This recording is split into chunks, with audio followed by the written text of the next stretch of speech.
لنگ رود مو بشم لیلا کودیاره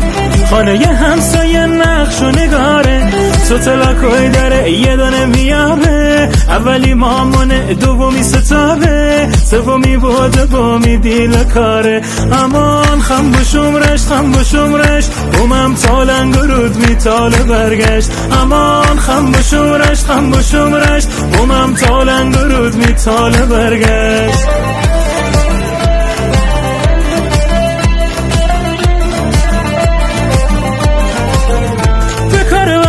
بکر برزی تشوشان گل هناره هزاران هفتی صاحب یار نداره دعا بکن تی صاحب یار بگیره تی شاخانه سر تیلا بگیره امان خم